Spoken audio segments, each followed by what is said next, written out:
Worry. Worry lurks around every corner these days, and the more you try to evade it, the more it haunts you. Whatever, if you're aiming to ace a job interview, start a small business, or finally approach that person you admire, worry is everywhere. Inside, outside, inside of you, and worst of all, in between you and your dreams. But fear no more, because I'll bring you 3 weapons, each designed for different kind of worry, will let you seek your goals and reach maximum peace of mind.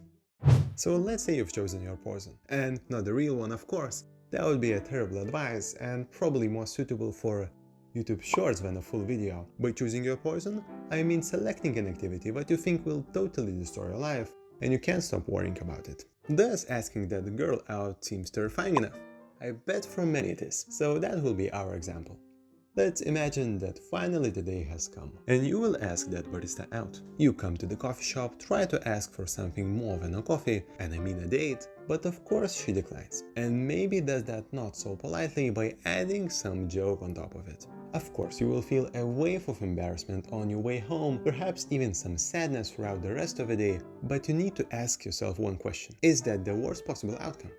Likely so. Don't get me wrong, it's a terrible feeling, but so what if this happened? The sadness may remain for a few more days, but eventually you will move past it. After all, the only thing you truly lost was the worry of her rejection. In the long term, what has really changed is that now you will be able to ask out any other girl, since you won't be thinking about this one. You can clarify the worst possible outcome of any activity. For example, many young people are terrified of any sort of exams. Again, zooming into the worst possible outcome, which is getting bad grade, let's say you got it. So what? Of course, if you have a lot of them already and this one means that you are expelled from university, we will talk about inevitables later. But if not, then it probably means that you need to study a bit more next time, or there's a bit of embarrassment as well, but all in all, it's not life-threatening or in any ways changing who you are. So just take this test or exam as a casual activity, but it's not worth worrying about. So in the first 2 steps of this weapon, you need to predict the worst possible outcome and accept it. This removes your worry and encourages to act. And now, you can remember that we just imagined these situations and none of them actually happened. So now you can improve this outcome. Worry about exam? Maybe you need to study more. Or you can improve your productivity, and I will tell you how to do that at the end of the video. And I'm probably not the one who should give dating advice, but maybe you could improve by providing some interesting plan for a date, or maybe having some small talks before asking her out. Those things could prove that you are actually an interesting person worth going out with. And now let's apply these 3 steps to remember them better in tough situations. Ask yourself, what the bad thing could happen if you hit that like button? Absolutely nothing. So you just need to accept the fact that like is a free way of showing appreciation, and in case you would like to improve it, hit the subscribe button as well. The second weapon fights worry in situations that are more out of control, but still not inevitable. As one of the examples, think how awkward would it be to get stuck in an elevator with the same girl that just rejected you. Of course, some people may use this weapon against being worried for plane crashes, lightning or meteor strikes, but as they say, to each their own. So what is this weapon? First of all, you want to ask a question: what are the chances of this happening? In case of our elevator worry, well, if she does not live on the same building, for example, chances of that happening are pretty slim. And the same would be for any other thing I mentioned. None of those things have even close to 1% chance of happening. Then a possibility of something happening is low, which, let's be fair, almost always it is.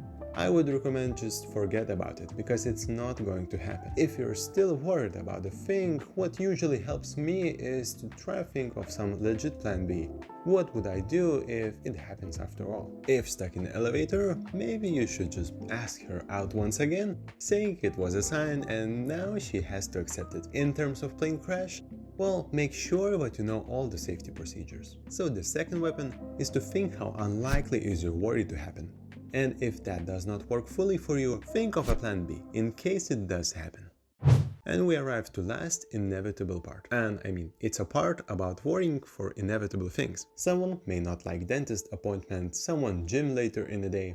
I'm not going to name some really scary examples because this video should make you worried less, not more after all. But basically, it's all the things what are going to happen anyway, regardless of what you do about it. And I will not pretend that there's magical formula for this, but the main advice is that you need to be kind of that barista who ignored your invitation 2 times already and would decline a third as well. If it's inevitable, ignore what's coming because you're wasting your time and health while thinking about it.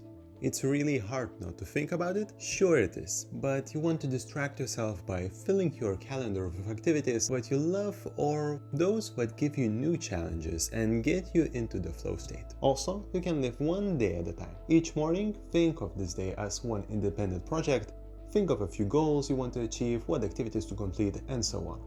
The most important thing is to get lost in your activities and enjoy your life. Do you know what's other occasion when people waste their time? It's when they try to be productive. I know, a strange contradiction, but that's actually really easy to do if you don't know the main factors of productivity. And it turns out you need just one simple rule to improve your productivity once and for all, right in this video. So, see you there, and don't worry while building your superior life.